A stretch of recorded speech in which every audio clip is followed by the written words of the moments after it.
are licensed as attorneys or CPAs or even financial advisors. Okay, so anything that you hear from us, again, other than from our presenter, you would want to confirm with the appropriate professional. So a few housekeeping things. Yes, somebody asked at the very beginning, should you mute your microphone? Yes, please do that. Keep it muted. You never know when you're going to have an interruption, an Amazon delivery doorbell, or the dog barking, or somebody coming into the room, talking with you, talking to you, not realizing that you're on a call. So please do keep your mics muted. If you have a question, you'll notice down at the bottom of your screen is a little icon that says chat. And if you click on that, a little window will pop up and you can type whatever question you would like. And Adele, who is with us tonight, will be monitoring that, and either immediately or, depending on the question, towards the end during the Q&A session, whichever is appropriate, she'll bring that question up and you'll get the answer to your question. So without further ado, I do want to introduce our presenter tonight, Mr. Ray Descalso. He is a Seventh-day Adventist. He's one of us. He understands us. He understands what our priorities are and what's important to us. But he is, in fact, certified. He is allowed to talk with you on the issues that we're going to be talking about tonight. And towards the end, I believe he's going to allow some time for Q&A. And then if you have even more detailed questions for him, I hope he will provide his contact information again at the end for you to reach out to him directly. So let me stop sharing my screen. Adele, if I have left anything out, I invite you to mention it at this point, but assuming there's not anything, I'm going to invite Ray to go ahead and begin his presentation. Thank you so much, Phil. I really do appreciate that. And thank you guys all for being here. I feel like the next 4 hours together are going to be very, edifying. Just kidding. That was a joke. I don't see anybody laughing, so don't worry. We'll get you out of here on time. What I'm hoping to do here today is I'm hoping to present you with some information that you may not have thought of before. Some of it will be the traditional type of thing that you would hear about when it comes to financial planning. But to me, the 5 biggest risks that you're probably ignoring, I want to make sure I bring these to you. I want to make sure that everything that I have to share with you is something that's on top of your mind. And if I can be of any help, let me know. A couple things about me. I'm an accredited investment fiduciary. We'll talk a little bit about what fiduciary means. I own Pravada Wealth Management here in Maitland, Florida. And as Phil mentioned, the Central Florida area is home for me. Went to Forest Lake Academy and then off to Southern and Andrews. And yeah, I'm an independent financial planner. I don't really work for anyone. I work for you, the client or the friend of mine. And I'm also a Dave Ramsey Smart Vestor Pro. If you listen to Dave Ramsey, he's a juggernaut on the AM radio, at least here in this town. And he has a few people in the area that are, and throughout the country, who are go along with what he thinks about when it comes to financial planning and biblical debt reduction and that type of thing. So I'm a Dave Ramsey Smart Vestor Pro. And I've also the originator of something called stability planning, which is my unique approach to retirement planning to create durable income for folks when they come into the retirement years. So that's a little bit about me. That's my daughter, Olivia. She is now 8 years old. That's probably 6 or so. And that is Zach, our pet dolphin. Just kidding. It's not our dolphin. We went to a place up in, I guess that was St. Augustine area. Really neat spot up there. So moving right along, I want to talk to you about some of the different things that I'm concerned about, the things that keep me up at night. First of all, let me say this. I work for my clients, but obviously I have a compliance department. And one thing I want to make sure you understand that I'm not going to be giving you any information that's specific to you. It's going to be general information. A lot of the things that I'll show you are for illustrative purposes. And if you have questions about your personal situation, I'm more than happy to help you without any obligation or without any fee to you. So feel free to reach out to me. We'll have question and answer time here at the end as well. So moving right along. The big risk that you're probably ignoring, and maybe you know this, but the problem is that sometimes you don't really know, is investing with emotion. The reason I say that's a big risk, but it's also one that you're ignoring, is because it's kind of like the way a fish doesn't know that it's wet, right? And the big emotions that we have to consider are, number one, fear, and number two, greed. Now, Phil mentioned something. He mentioned 2008 and 2009. And if you were investing in 2008, 2009, in the run up from '03 to '05, everybody really was about greed. Things were going very well. The recession was over. The economy was hopping. Real estate was really on fire. People were making lots of money in real estate. And then, of course, there were some cracks in the armor. And then what ended up happening is there was a big crash. I'm concerned because I see the same thing has happened, over the last 10 years, really. In 2020, obviously, coronavirus came and it went. There was a lot of money printing. And then from 2020 to 2021, my phone rings and people are greedy. They'd like to make more money. And then what ends up happening, obviously, is now as inflation is rearing its ugly head, and it seems that real estate's cooling off and the stock market starts coming back down again, we have fear. And that's the problem with the fear and greed. And the fear with the problem with emotions is that you don't know you're having these emotions when you're having them. You see, we are not rational actors. What behavioral finance people have found out through studies is we have emotional decisions, and then we give ourselves rational reasons for having those emotional decisions. And so we have recency bias. And what recency bias does is it tells us in January of 22, when the market's at an all-time high, we look back and say, hey, I really need to be more aggressive and look for growth in my portfolio. And then what's also happening is now people are talking to me and they're like, well, you know what, Ray, we really need to look and see that we don't have too much risk, because obviously the whole thing is kind of unraveling. Greed and fear happen to us, and then we look for reasons why we're right. We rationalize what we do. It's human nature. The solution to that, well, let me also talk about what that does to you. When you look at your portfolio and you wish you were making more, or you wish with greed, or you wish you were making less with fear, what ends up happening is you get into this cycle. And this is the greed fear cycle. What happens is, in the market goes up, everybody tries to get in. And you don't have to just be talking about the stock market here. And this is important, because when you're a retiree, it doesn't necessarily mean that you've stopped paying attention to these things. And so if you think about it, Bitcoin, real estate, the stock market, you mention it, there's always a place where you hear somebody at potluck tell you, hey, this is the place to be. And there is something called the fear of missing out. It's kind of it's really a form of greed. But the fear of missing out is when you say, hey, I see my friends going on a better cruise than I'm going on. I see them doing the things that they're doing, and they're talking about their investments, no matter what it is. And we use the greed to motivate us to then rationalize why we're doing what we're doing. And so then obviously the same thing with the fear. So people buy during times of greed, and they give me a call and they, let's move forward with this, whether it's real estate, Bitcoin, the stock market.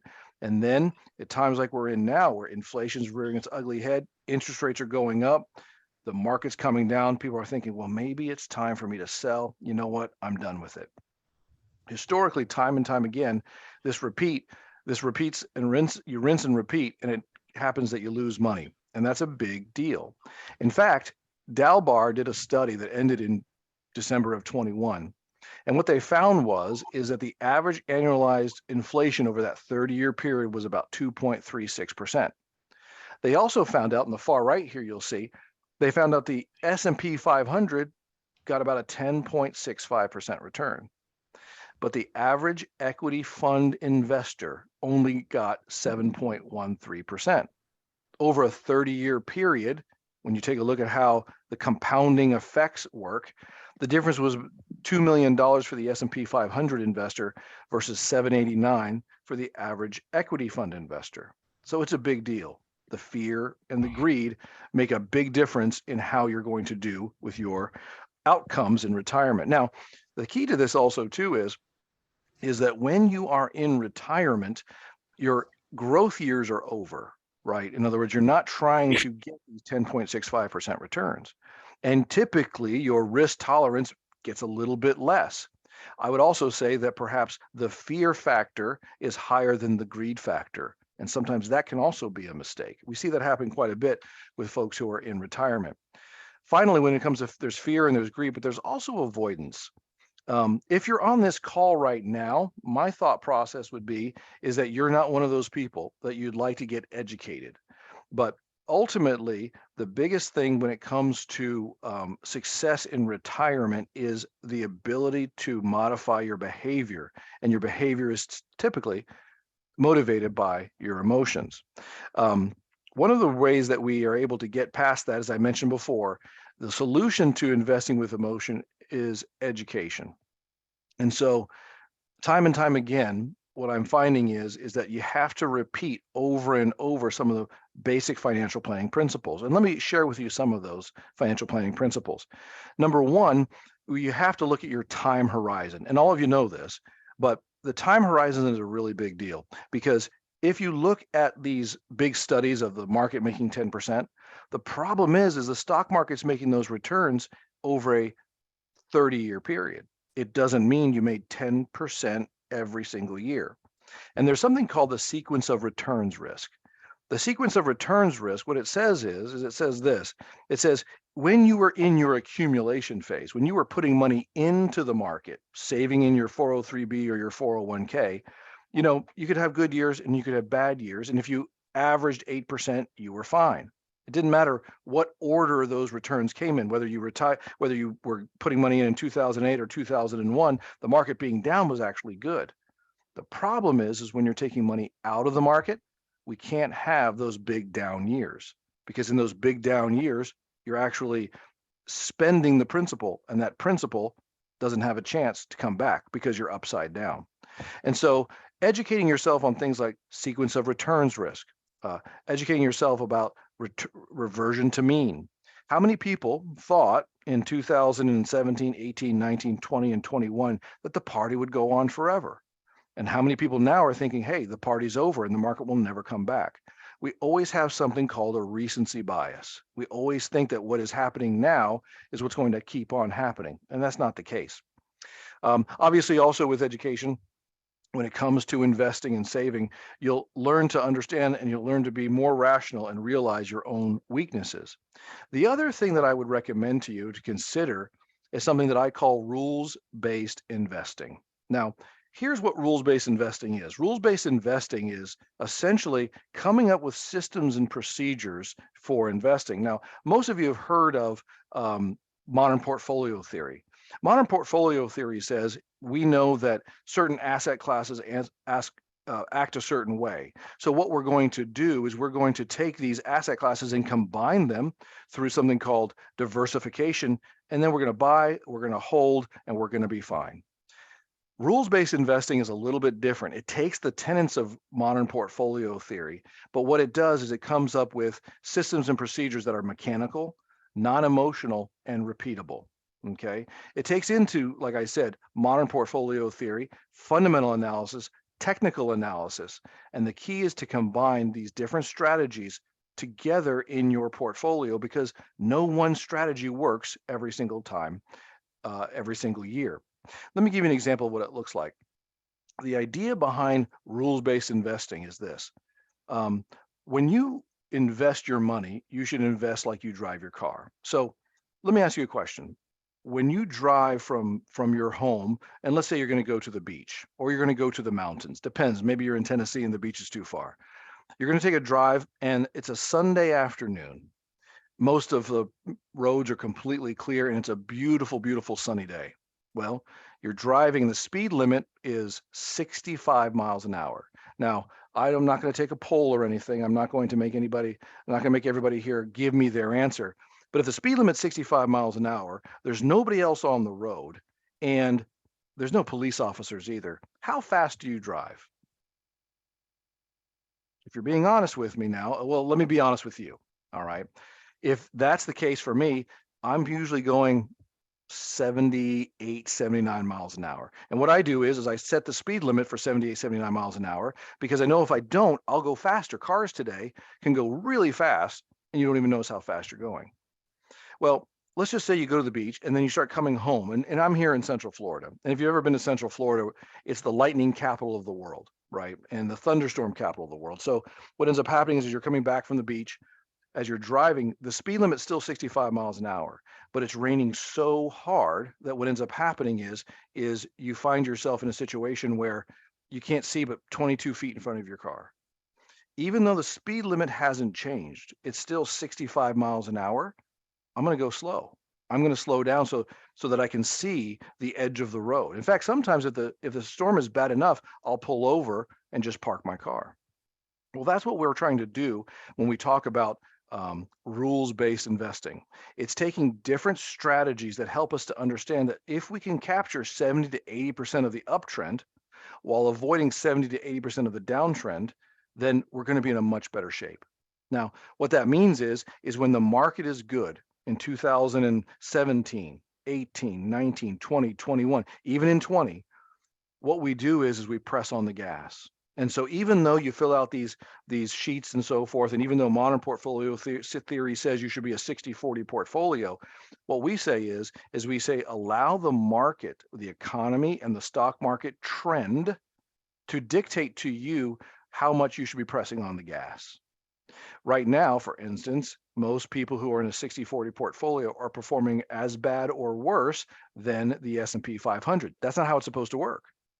But bonds in a rising rate environment have been completely, well, it's the worst year, let's just say, for bond portfolios. Well, that's not how it's supposed to work, right? It's supposed to work that you buy this particular target date fund and you hold and you'll be fine. In my opinion, rules-based investing takes those theories and adds something else to it. It adds a rules-based system using trend analysis, using fundamental analysis to know to press on the gas. So 2017 to 2021, we press on the gas. 2022, it wasn't perfect. It hasn't been perfect. But what you can see here from our graph is what we were trying to accomplish is that we see a trend and we get into the trend, we press on the gas. Do we perfectly exit and go back into cash in January of 22? No, we don't. But what we have is we have a mechanical, repeatable, systematic way of investing, right? And when we let that happen over long periods of time, if you have several different types of strategies, it allows you to capture a large portion of the upside. And quite frankly, it helps you sleep at night. And so I would say that the biggest risk number one, is emotional investing. Emotional investing is something that Dalbar studies that everybody has seen is going to really hurt your performance in retirement. And I'm of the opinion that rules-based investing is one of the solutions that you can have for this, to where you know that the emotions have been taken out of your management, and we're going to use mathematics and a quantitative investment model. So that is risk number one, emotional investing. Risk number two, and this is really just me sharing from my practice. There's no there's lots of different risks in retirement. There's volatility risk, there's inflation risk, there's longevity risk, there's interest rate risk. I can go on and on and on, and you should talk about those things. But I want to talk about things that I feel like people are ignoring. I want to talk about things that people probably haven't thought of. One of the things that bothers me perhaps the most, and I'm looking at the clock over there because I want to make sure that I give this its fair time and also have enough time for questions at the end. But one of the biggest missed opportunities is maximizing your Social Security. Most people are ignoring their Social Security, and filling out your Social Security benefits and giving them a call can take anywhere from 15 to 30 minutes. You'll be on hold for a little bit, but it doesn't take very long, even though you paid in for your entire life. And so I want to talk to you a little bit today about knowing when to take it and knowing how to take it. And here's why. Too many people basically cross their fingers and hope. So let me back up here. Income from Social Security is income that you may need for the rest of your life. There's 2,728 rules for claiming. There's 567 ways to claim. Social Security employees are not allowed to give you advice on maximizing it.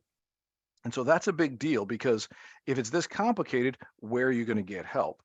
And then finally, I'd say that a fiduciary advisor can show you your best options. The way we do it here is, I'm going to pause this because I think it's on some sort of timer. Whoop, it is. The way we do it is we have some software where we'll take your earnings and benefit report and put it into the computer and show you, depending on when you decide to die and depending on when you decide to retire, what you're giving up in benefits on a lot of different scenarios. That way you can compare your Social Security pros and cons, because Social Security is very complicated. This, in case you want to write this down, this is the algorithm. And quite frankly, I don't even know what all these letters stand for, but to share with you that Dr. Lawrence Kotlikoff broke it down into an algorithm, a mathematical formula. So if it's this complicated and you spend a lifetime paying in, I think it makes sense for you to spend more than the 15 minutes to figure out what's the best plan for you. And here's why: because the amount of money you make will depend primarily upon a few things. Number one, 35 highest years of earnings. Number two, it's going to be dependent upon when you claim. And then, of course, there's also tax consequences if you decide to work when you're not past your full retirement age. So there's some bells and whistles for you to be aware of. How much would your check be? Well, if you're born before 43 and 54, here's the chart. Starting out at age 62, about $2,025. And what you'll notice is, this is important, the longer you wait, the more you're going to get. And this is even if you're not still working. If you don't take it 62, every year, roughly speaking, it goes up. We'll go back to that slide. It goes up about 8%. Okay. And that's, of course, too, that's just with cost of living adjustments as well. So that 8% increase, there's not many pensions out there that if you wait to take them, go up 8%. So waiting to take your benefit could be very, very beneficial to you. And here's one of the reasons why. We're talking about doing the best in retirement, and this is being put on by the Plan Giving and Trust Services Department. Well, one of the things about estate planning is not necessarily just when you pass away, when you and your spouse pass away, but if you should pass away first. Oftentimes, if the wife was a stay-at-home mom, her Social Security benefits will be less than the husband's who was working. And of course, it can flip. A lot of times I'll meet executives who are working and their husband was a general contractor and they both made good money, but his Social Security as a business owner was much less. That's my situation. My Social Security will not be as good as my wife's because of our career choices. Well, what happens is if both spouses are living, in this is just an illustration, $2,000 a month comes from the husband's Social Security benefit. The wife's here is $1,200 a month. So they've got $3,200 a month, and that's great. The problem is after the husband dies, you only get to keep the highest number. So we were going to lose the wife's benefit. And so now the $3,200 goes down to $2,000, a 38% reduction in lifestyle. Now, the good news is, obviously it's sad that he died. The good news is we have one mouth to feed, and perhaps she will then inherit his IRA without any tax consequences, and things are fine as far as that goes. But my concern is that a lot of people don't realize that if you are willing to pause your Social Security, if you're willing to come up with strategies to delay taking the primary earners, the higher numbers amount, beyond 62, beyond 65, beyond full retirement age to 70, it will leave the surviving spouse with the most amount of money. So big risk number one is investing with emotion. Big risk number two is failing to really maximize Social Security. Now, if you've already taken Social Security, unfortunately, we're out of options. But if you have questions about that, please contact someone who can run a report for you. The problem is that the Social Security reports that you get are very boilerplate. They assume that you'll work at the current rate of working, rate of income until you take your benefit. So the number that they show you at 70 years old means that you're working till that very last day, and then you take your Social Security. So their numbers can be inflated. Furthermore, so that's one of the biggest issues. That's really the number one issue.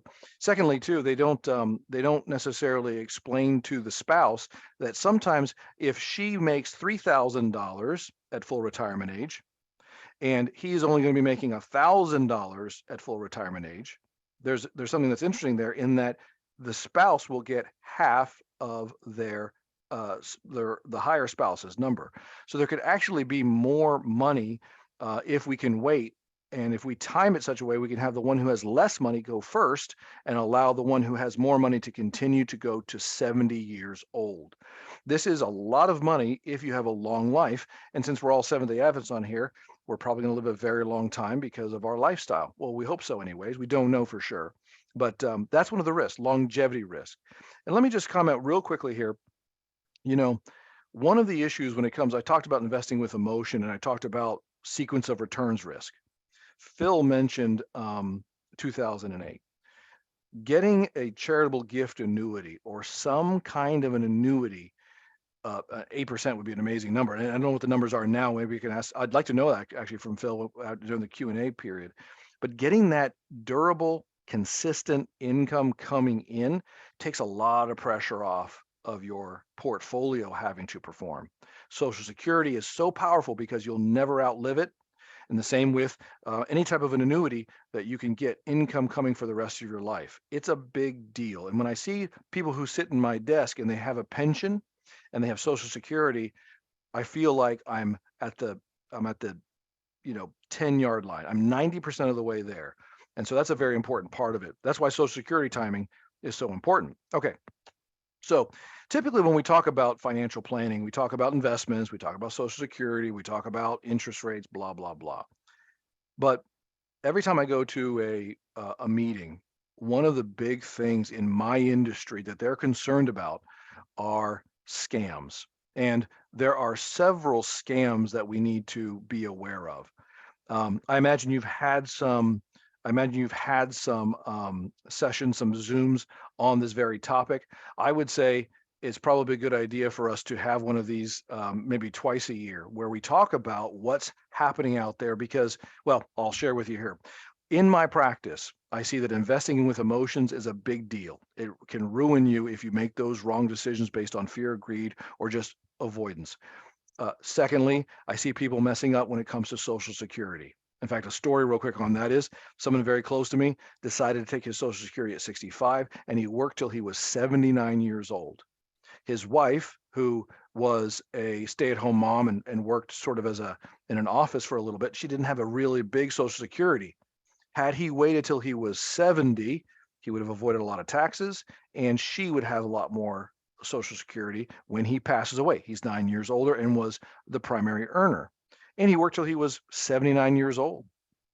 Well, that person was my father, and he didn't ask, he didn't realize that I could help him with that. And so now when he passes away, it will most likely come to my mom. She will not have as much money. So I'm very passionate about that. The third thing is falling for scams. And I probably could have made this number one.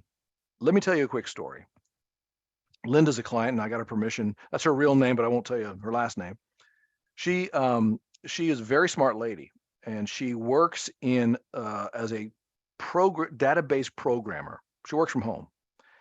Very smart, technology-wise. She got a text message and said, "Is this Ralph?" And she said, "No, this is Linda. You got the wrong number." That person who texted her developed a rapport, and that rapport became a friendship. There was a story. I won't go into the story, but ultimately, Linda, she's 58 years old, high IQ, found herself investing with this person. This person, the scam was essentially, and obviously I'm talking about scams, the scam was that they had a fake app that sounded like a whole nother app. And she put her money into the app and she lost $65,000. Money that she had set aside to put a pool in because she wanted her grandkids, when they visited her in Florida, she wanted them to be able to have a place to hang out, to swim, and so forth. And she had worked sort of an extra job as a data programmer for about 2 years to get that money. So I share that with you because a lot of times we think that there's something, to be ashamed of, in the sense that, and of course, obviously there's a lot of tears and a lot of "I told you so's" from her husband. And, when she called me asking for more money, I was able to kind of give a red flag. as her husband had as well too. But let me go over here real quickly here, the different types of scams that we're seeing out there, because believe it or not, this is going to be, I think, the number one concern for retirees going forward. Let's talk about a few of them. Well, first of all, let's talk about why. One of the things that's an issue is we on this phone call here, we tend to believe that people are as trustworthy as we are. We want to believe that people are good people, and I would say 99% of them are. Unfortunately, though, the scammers know that that's our baseline reaction. That's how we view humanity, perhaps, and so they are able to use that against us. The other thing is that these scammers, they change and they adapt. So, they used to sell us a bridge, in the Brooklyn Bridge. Then they moved out to Arizona and sold us beachfront property. And then when the internet came up, they figured out new ways. And they went from, calling us on the phone to sell us stocks that barely existed to now it's online and it's cyber, what's the word I'm looking for? Cyber coins, cryptocurrency. The scammers keep changing, they keep adapting. Also, technology, while it's a great strength, I mean, here we are talking across many different states and getting to get a lot of information out to you. Well, technology is a strength, but it's also a weakness. And so many of you are probably aware of these, but I want to make sure that I go over a few of them. One of the three I want to talk about real quickly here are the number one that's the biggest concern for me, and this doesn't just apply to retirees, but people of all ages, are phishing emails or texts. Secondly, impersonation phone calls, and then finally, investment or lottery scams. So the phishing scam is really simple. You get an email in your inbox, and the email in your inbox says it's time for you to change your username or password. And when you see the email, what you'll notice is, let's just say you bank at let's just say you bank at floridabank.com. Don't know, that's not a real bank, but let's say you go there, you get to floridabank.com. It has the state of Florida, it has their beautiful motif. It looks exactly like every other email. The one thing you can do, because they haven't figured this out yet, is if you go up to the email address that the Florida bank sent to you, typically it is a couple letters off. I've gotten these from Apple, I've gotten these from Amazon, and they always want to say change your password or you've been hacked. Typically they're very subtle. We need an update on your financial information, says the bank. They're very subtle, but if you look at the address at the very top, there's a letter that's off. There is sometimes a lot that's off. And sometimes also, because these are folks who are international and English is a second language, you'll notice typos or incorrect use of wording. So be on the lookout for that. Typically, if you go to the website, if you get an email from Apple, you get an email from Florida Bank or whoever it happens to be, Amazon, just go to that website. Don't click the link, because it's very rare that unless you requested to reset your password, that they would come to you and say, hey, could you log in for us? That doesn't really happen that often. And if it does, go to the core website. I can tell you stories about this because this is happening in our industry as well. Even though we have all of these security features, you can have all of the firewalls and all of the cybersecurity protection. But what ends up happening is you can get hacked. Moving along here, one of the other things is these impersonation phone calls. A friend of mine, he's an Adventist attorney, actually up in Tennessee, was driving one Sunday and said, "Hey, we see some withdrawals we want to confirm with you." And they made up some numbers. They got his name. And long story short, he gave them enough information that they were able to wipe his account out on a Sunday afternoon. Of course, when he called the banks are closed on a Sunday afternoon. It was a small regional bank. Be careful with these impersonation phone calls. Believe it or not, the recent phone call scam that's happening is not just the IRS or your bank, but it's also now family members. And what they will do is they will robocall people of a certain age, and they'll call and they'll say, "Grandma, do you know who this is?" And it's a numbers game. And what they'll able to do is they're able to get information from grandma, and grandma can't quite make out which one it is. So grandma will say, "Oh, Ray, is that you?" "Yeah, that's right. This is Ray. Hey, grandma, listen, I really need your help.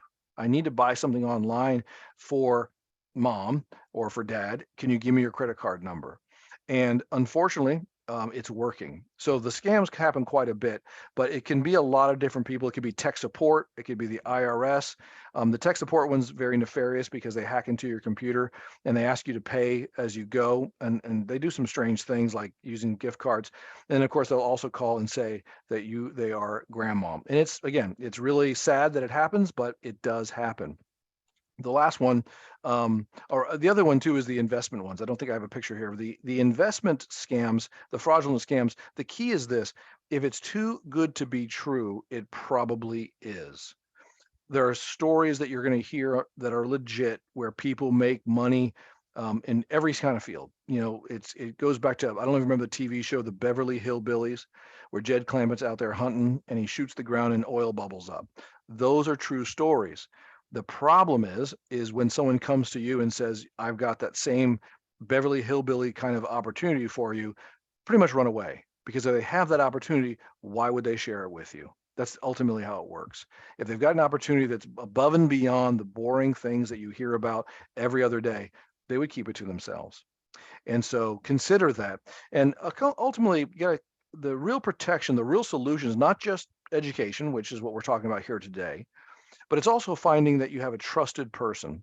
Whenever you open an account at any institution going forward, especially an investment institution, you should have a trusted person on your account, your spouse, your child, so that if something bad is happening to you, like Linda, when she called me and she said that she wanted to invest in something strange, her her trusted person was her husband, and I gave Kurt a call. I said, Kurt, what's going on? He says, Ray, I don't get it. And so we were able to stop everything in its tracks. Unfortunately, a couple $1,000s too late. And then also for you, if you find yourself in this situation, when in doubt, reach out. Call the IRS. By the way, they'll never call you. Call your bank. Call your grandchild. When in doubt, reach out. And also have that trusted person that you can reach out to as well. If you do make a mistake, there's actually a link that I'll probably try to, I should have put up in here, but it's the National Council on Aging talks about what you should do. Call the bank when you make a mistake. Call the police when you make a mistake. But keep in mind, your financial institutions will do the best they can. And the police, in my experience, have been not as helpful as you would hope. Big risk number 4 would be generosity. Now, what does that mean? Well, what I should have said here is unplanned generosity. So let me amend that. To me, there's nothing better than planned generosity. There's back in the day,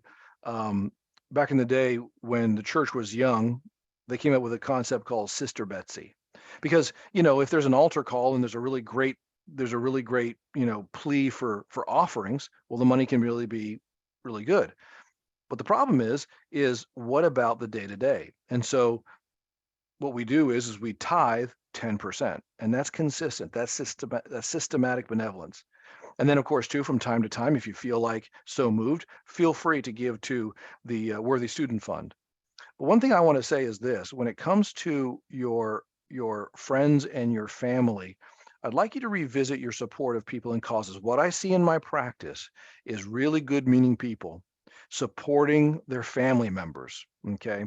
And they find themselves upside down and losing some funds. And I know that sounds strange to talk about, but it's a bigger risk than the stock market. It's a bigger risk than you think, because oftentimes it pulls at your heartstrings, and you don't just invest with emotions, but you also live and spend with emotions. So revisit your support of people and consider the fact of what I call the airplane principle. When you go on an airplane, one of the things that it says on the airplane, the lady will do her presentation, and they say, should we, in the unlikely event that we lose cabin pressure, air mask will drop. When they drop, here's how you put it on. And they always say this: if you're with a child, put your air mask on first and then put on the child's. What I'm seeing time and again is people will bend over backwards to help family members, but ultimately it ends up making themselves a burden to somebody down the road.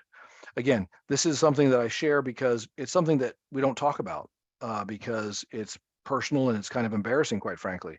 But an unplanned generosity is oftentimes a risk. One of the nice things about the charitable gift annuity and things like that is, if you have got your estate planned together, you've got planned generosity. And you know that you're going to take care of the causes and the people that you love, but in a systematic way that helps you live your life without being a burden. And it's something that you've really thought through. I see this more and more, and this is a big concern for me in my practice. The other thing I would say that people are doing a little too much is going it alone. I have a confession to make, and that is that I am 49 years old.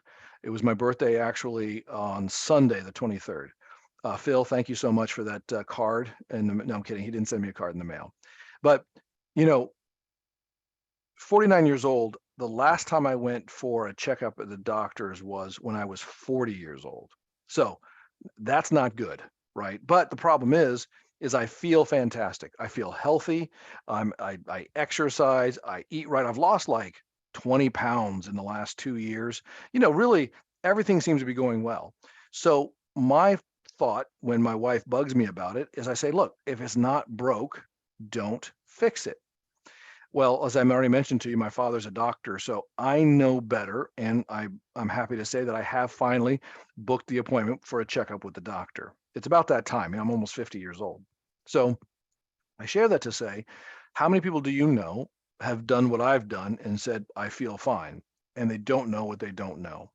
One of the big things that I see with retirees is oftentimes they go it alone. And by going it alone, I mean that they have blinders, or they have blind spots, I should say. They have blind spots and they don't know what they don't know. What I would recommend you consider doing is I would recommend you consider getting a multitude of counselors. Um, consider first off, I think the number one person you should talk to is somebody who can help you with your taxes, an enrolled agent or a CPA. And if you don't know the difference, an enrolled agent can represent you to the IRS, and typically so can a CPA. Okay. You may not need a CPA. You may not have that big of a complicated case, and you just need tax returns done. Then an enrolled agent, it can be exactly what you need. They tend to be slightly more specialized, and they tend to be slightly cheaper because they have a different kind of business model. That's one of the number one people that you have. Don't get me wrong, you can do taxes yourself, and many of you will. But do you know what you don't know?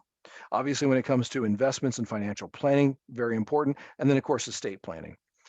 So many of the stories that I hear that are just they're kind of heartbreaking when someone passes away, and then there's a joke where there's a will, there's a relative. What ends up happening is you have heartbreak and chaos after you're gone. So I believe that a multitude of counselors is extremely important. One of the other things too is when you do reach out to find guidance, somebody on your team needs to engage you in a fiduciary relationship. Typically, a fiduciary relationship will be somebody who works in a trust department of a bank. In other words, they have to be your fiduciary. Some financial planners are fiduciaries, but some financial planners or investment advisors are not. And you need to make sure you clarify that because the fiduciary standard is higher. It means that they have to have the uh, the burden of care to put your needs in front of their needs. So that is a big deal because they're held to that higher standard, and it really makes a big difference in the big scheme of things. Um, uh, Vanguard did a report back in 2014, and what Vanguard found is that having a team, in particular a financial planner, added about a 3% annual uptick to folks' performance. And not just because, oh, this investment did better than that investment, but because of some of the other things I just mentioned to you. The things when it comes about investing with emotion, absolutely, but also things like timing your Social Security, making sure that you don't make those big mistakes. And of course, with taxes, oftentimes people will do things in the tax department that they're giving money to the government simply because they didn't time a sale or because they didn't realize that they could structure things in a different way. So those are the five big mistakes. Number one, investing with emotion. And the solution to that is by finding rules-based investing.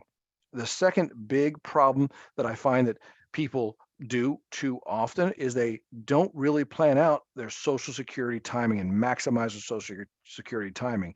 And some software and some analysis can help you with that. The third thing that I see that's really too bad is these scams. The scam thing, you got to be vigilant, education, and constantly keeping up with it, and also having people you can talk to about it, and then obviously knowing how to get a hold of your institutions, your financial institutions especially. Unplanned generosity. Unplanned generosity can really wreck a retirement, and it's something you need to get serious about and get disciplined about. And then finally, going it alone. going it alone can be difficult. In a multitude of counselors, there is wisdom, as we know. So I recommend that you consider that as well. So that being said, I believe that pretty much wraps up everything that I've got to say here. I wanted to see if it works for you, Phil. I'd be more than happy to take some Q&A. I'm not sure how that works exactly. Perhaps it's in the chat, or did you want to open it up? Right. Hey, Ray, thanks so much. This was really, really, really good. Some of these are more common sense than others, but I'll tell you, the unplanned generosity is not one that I hear talked about very much, but yet very true. And I actually saw that in my own family, where my parents, very, very sympathetic of one of my siblings, put a lot of money into that sibling, and that's wonderful. She needed it, and we're happy for it, but it was certainly unplanned. And so, I know of friends that are in a similar situation. So I think that is one that is worth looking into and having top of mind. If you'll stop sharing your screen, Ray, I'll share mine, and we'll land the plane here. Give me just a second.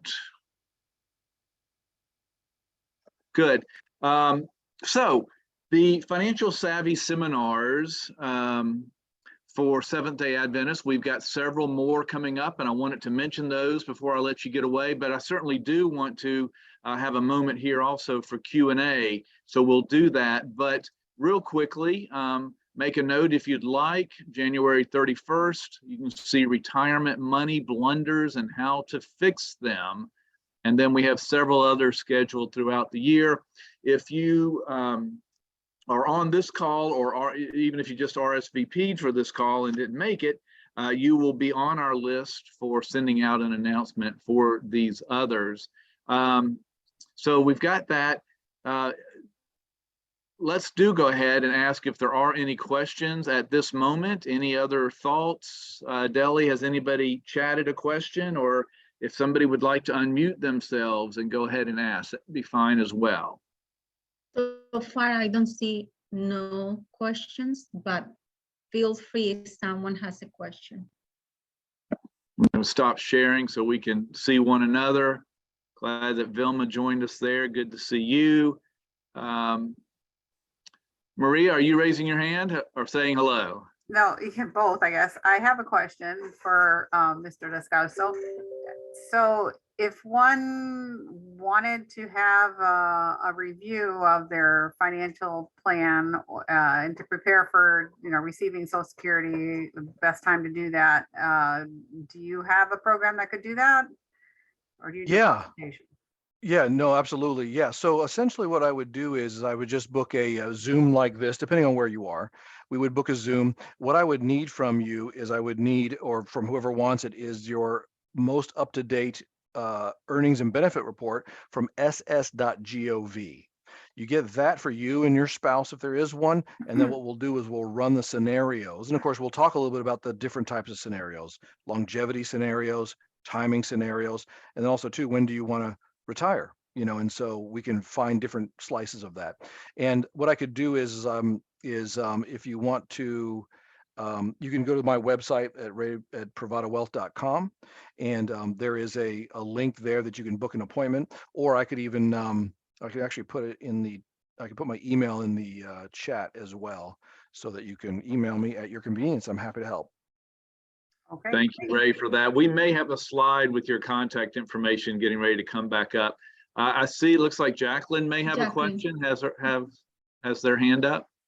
Yes, I just wanted to know, what is the return rate for the revolving fund at this time? That's a great question. So yeah, the Southern Union Revolving Fund, we abbreviate that to SURF. And I believe, and Maria, you can help me, but I believe it's currently 2%. Well, they had announced it was going to go up to 2 in August, but it's still not taking deposits.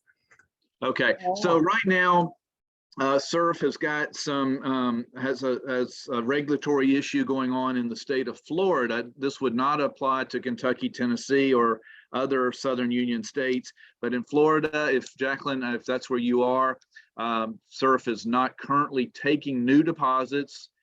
even if you have an existing account, but they should be in the next couple of weeks.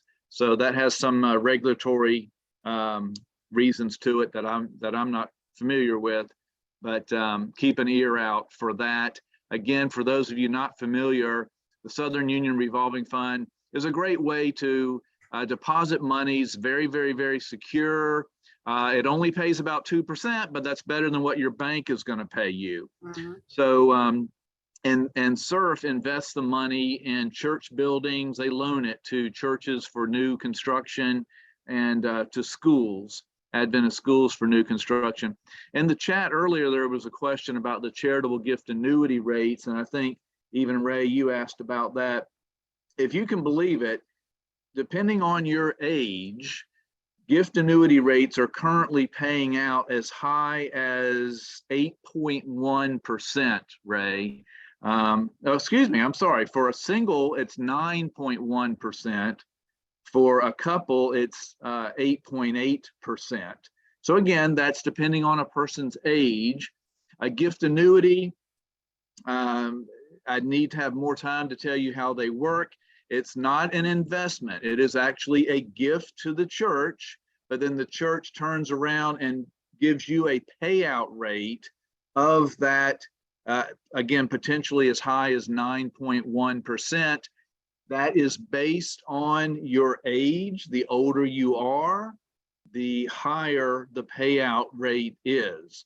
So, but again, the most important thing for you to know is that this is a gift to the church. It's not money that you can get back. So as long as you go into it knowing that, if you were to plan on making a gift to the church, but want it to have a return on that, there's honestly, and I think Ray, you would agree with me, nothing better if your intent is to make the gift anyway. So great return. For whoever asked that question, if you will contact us, we will get into more detail and give you some specifics. I'm looking at other questions. Can you earn more income than with the market? Lydia is asking that question, it looks like. Ray, would you mind taking a stab at that question? Can you earn more income than with the market? Now, actually, she may be referring to the CGA. I think she was, yeah. Okay, yeah, then yes. Well, absolutely. I mean, the idea of the CGA, the charitable gift annuity, is that your return is constant. It doesn't fluctuate. So what happens is the church invests that money. We take the risk, and we're trying. We're earning a return that is going to. The church receives whatever is left over. So let's say the church invests it and we only make 5%, but we're paying you 8%. Well, yeah, we're suffering a 3% loss, okay, each year. But in the end, when you pass away, the money, whatever's left comes to us anyway. So it's kind of a trade-off, but it's a win-win for everybody. And Lydia, if you're interested, again, please contact us. Let me share my screen one more time, and that'll have our final contact information, and then we can wrap things up. So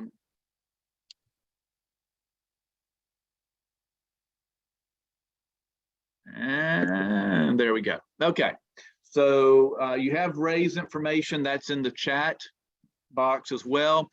If you have a question for us, you can reach us at this number here, or also if you want to reach Ray in Georgia or Southern Tennessee, there's Ray's contact information, and Northern Tennessee or Kentucky, there's Silka's information as well. I want to thank them for partnering with us and putting on these programs.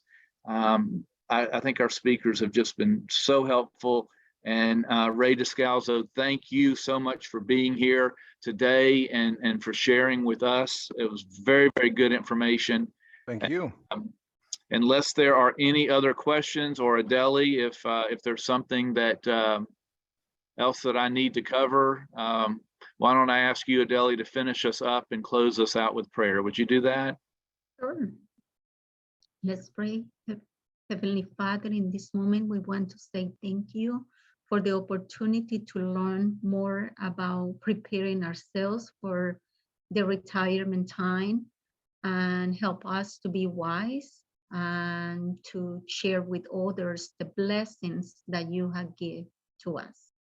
Thank you, Lord, for the friends and the information that we received today, and help us to be responsible on having our documents, everything to plan. When the moment comes, we will be ready. And we ask for you, Holy Spirit, to continue working in our hearts and give us a good night. In the name of Jesus, we ask all of this. Amen. Amen. Folks, please contact us if we can help you. We thank you so much for joining us. And with that, we will say good night. Night.